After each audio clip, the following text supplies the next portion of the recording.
Salut tout le monde, regardez ce que j'ai devant moi, une petite Tracer 9 de 2026.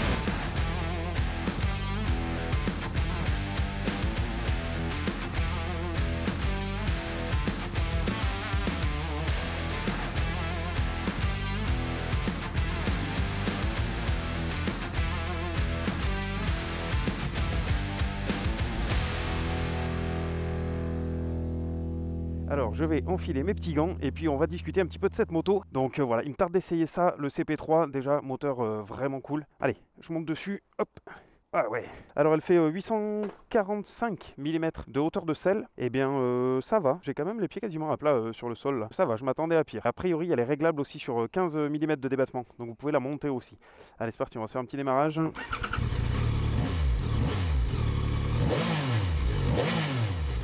Ok, le son du 3 cylindres. On a une bulle qui est réglable sur différents niveaux. Donc on peut la monter, la descendre, voilà. Position basse, hop.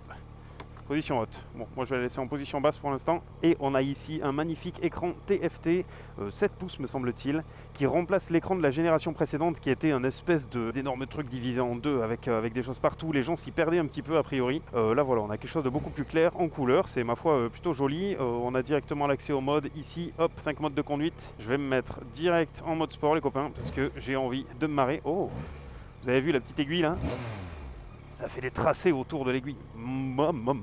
Ok, c'est parti. On va aller faire un petit tour avec ce Tracer 9 sur la version standard. Alors, prise en main. Déjà, là, on est bien posé dessus. On est très bien installé. Hein. Ok, tiens, bon, on va commencer. Hop là, par fermer la visière. Ah ouais, ce moteur, je l'aime bien. Ce moteur, il est vraiment... Ah, il réagit vraiment bien.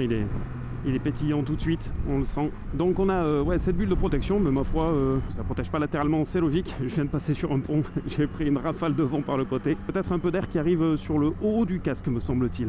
Alors, au niveau du réservoir, ben, franchement, l'échancrure, elle est top. On a un sacré réservoir, on a 19 litres. Je crois que l'autonomie est donnée pour 380 km, consommation 5 litres au 100. Pour une moto qui pèse 219 kg, tout plein fait. Je trouve qu'on peut bien tenir la moto. Et putain, c'est étonnant. Wow, elle est maniable. Hein. On a un bon bras de levier avec ce guidon très large.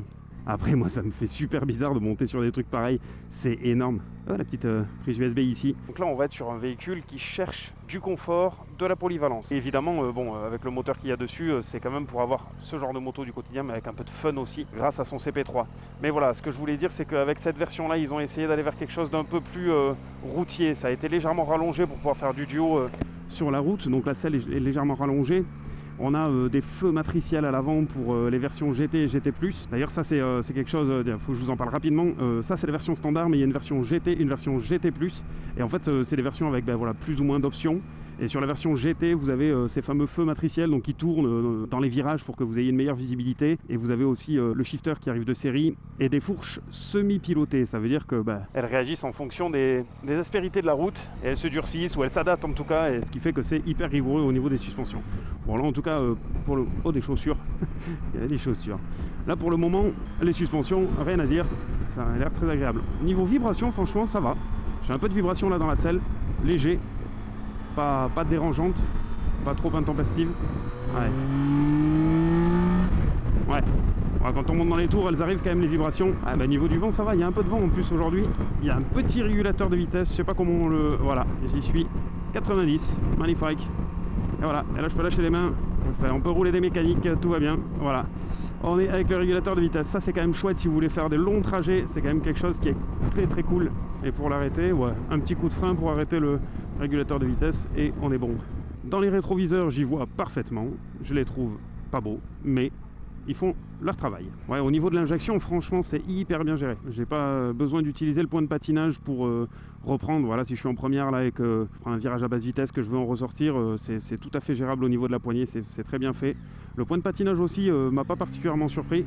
Donc la course en tout cas d'embrayage me paraît assez standard. On a des leviers de frein et d'embrayage qui sont réglables en écartement, évidemment.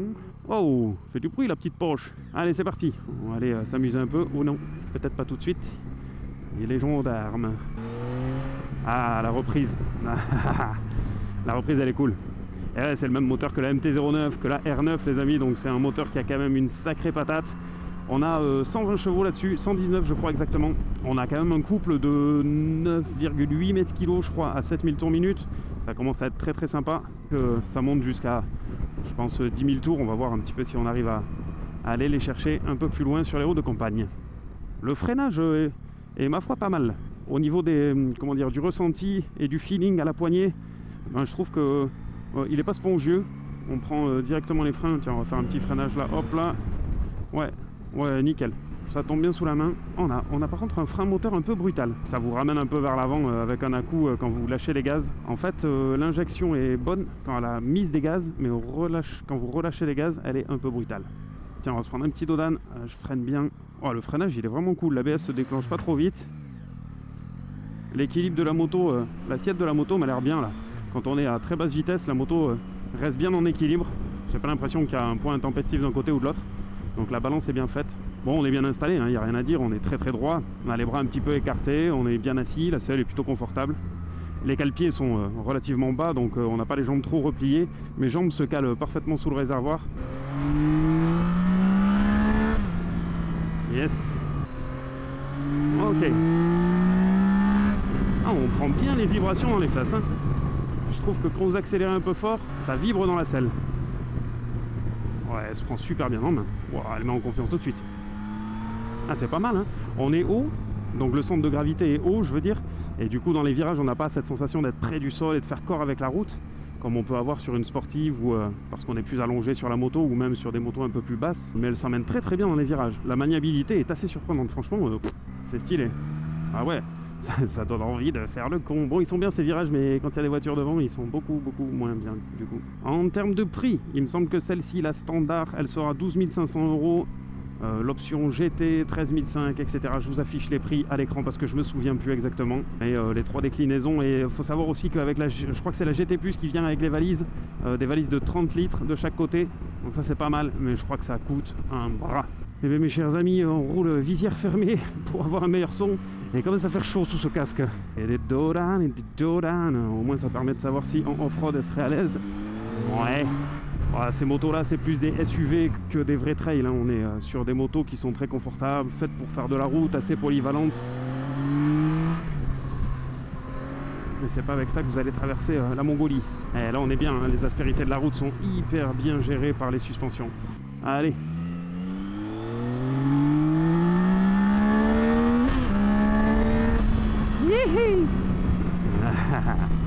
Bon, le son du 3 cylindres n'est pas exubérant là avec la cartouche d'origine, mais ça va, il fait acte de présence tout de même quand on monte un peu dans les tours. Il est là. Et franchement sur la selle on est bien assis, quand on commence à rouler un peu plus sportif on peut se reculer un peu. On a la selle arrière qui nous tient au niveau des fesses, c'est vraiment pas mal ça. Elle se prend en main tout de suite, hein. J'ai l'impression que je la possède depuis des mois. Je l'ai en main là, c'est nickel. Ils sont hyper à l'aise dessus, la remise des gaz est parfaite en sortie de virage. Hop là, même en première, voyons. Ah ouais, c'est doux. En première, c'est trop bien. Hop là, je sais pas où aller. Castelmou. Salut. Oh là là là là là là, on sent que ça veut lever. Eh oui, ça lève, mes amis. Wow. En première, elle a une patate. Ça se lève direct. Ah, même en seconde, on sent que ça se déleste un petit peu. Yes, ah là, les routes sont bien là. On a les vibrations dans les cale-pieds, dans la selle, ça va, c'est pas, franchement, c'est pas extrême.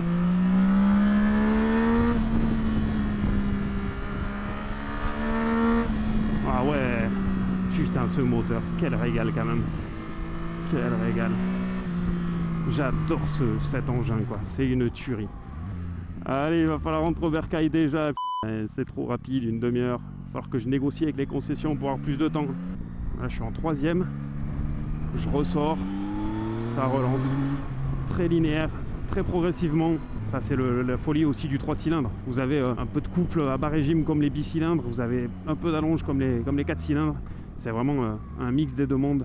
On peut dire c'est un peu le meilleur des deux mondes. Il y en a qui diront que c'est ni l'un ni l'autre, mais moi franchement je trouve ça très convaincant, notamment sur ce 3 cylindres là, sur ce CP3. Dites-moi un petit peu ce que vous pensez de cette moto, ceux qui la possèdent ou ceux qui l'envisagent, parce que voilà, il y a cette nouvelle génération, ils ont d'ailleurs refait la face avant qui divise un petit peu dans les avis, mais c'est vrai que bon, ils ont mis des petits phares un peu partout, c'est un peu particulier, et ça rappelle notamment le modèle Panamerica de chez Harley Davidson, le seul trail de chez Harley. C'est vrai qu'on retrouve un petit peu ce truc très épais, très carré à l'avant. Les anciens modèles avaient quelque chose d'un peu plus sportif en termes de visuel, qui était peut-être moins clivant en termes de look. Mais moi ça m'intéresse de savoir un petit peu ce que vous en pensez. Par contre je pense que pour le coup, j'ouvre un peu la visière, pour le coup avoir changé la dalle TFT, ça c'est une très bonne idée.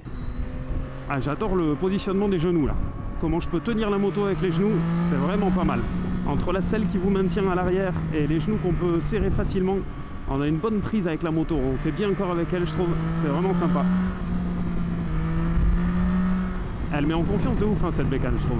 Franchement, je suis très surpris par la confiance que je prends. Parce que d'habitude, sur les trails, je me sens toujours un petit peu haut, j'ai un peu peur de pencher les motos et tout ça. Et là, franchement, pas du tout.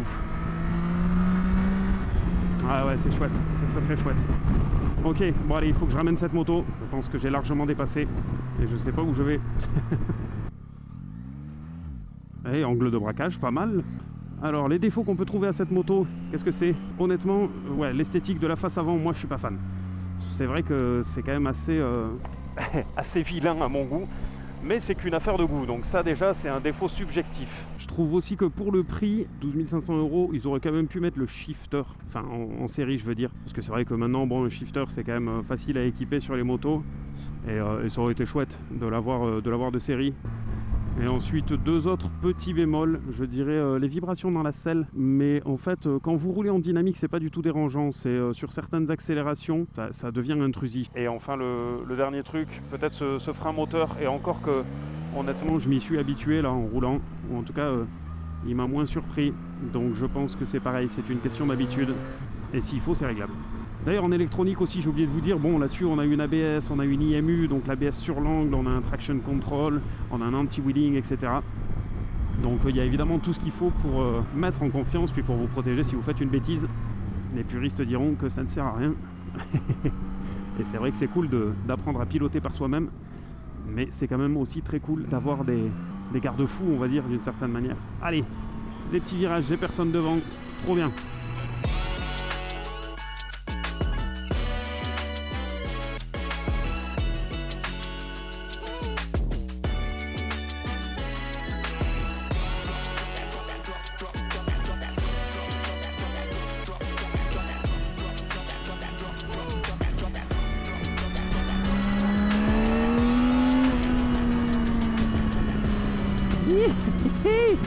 Ah, c'est cool.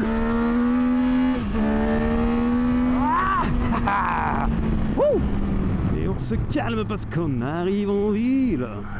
Bon, et bien en conclusion, franchement, cette bécane, c'est quand même un petit bijou. Si vous aimez les trails, enfin ce look de routière, de trail, franchement, foncez sur cette bécane. Hein. C'est quand même super châssis, super comportement en termes de suspension et tout, moteur de fou. La dalle TFT est magnifique, vous avez ce qu'il faut pour faire de la route, vous avez ce qu'il faut pour vous marrer en virage. Franchement, sa polyvalence n'est pas à négliger. Et je trouve que par rapport à la MT-09 que j'ai eu l'occasion de tester, on a un avant qui est moins volage. Et du coup, on a plus de précision. Alors, du coup on a un peu moins de fun, et c'est pas évidemment c'est pas le même but hein, entre le Roadster MT-09 et celle-ci, mais j'ai presque l'impression que c'est un peu plus précis, un peu mieux équilibré. Et ça vous dérange pas madame de me couper la route en plein rond-point là? Et la police. Alors elle m'a coupé la route et maintenant elle essaye de me laisser passer, c'est mignon. Mais ça aurait été bien de me laisser passer dès le départ plutôt que de me foutre en danger. Enfin bon. Messieurs, mesdames, motards, tout le monde, les amis, merci beaucoup d'avoir regardé cette vidéo. N'hésitez pas à mettre votre pouce, à vous abonner à la chaîne, à faire gling gling avec la petite cloche. On se retrouve très vite pour de nouvelles vidéos. Je vous fais des gros poutous, des petits poutous. Et on se dit à très bientôt. Prenez soin de vous. Bonne route. Ciao, ciao. Ah, j'ai envie de faire un wheeling.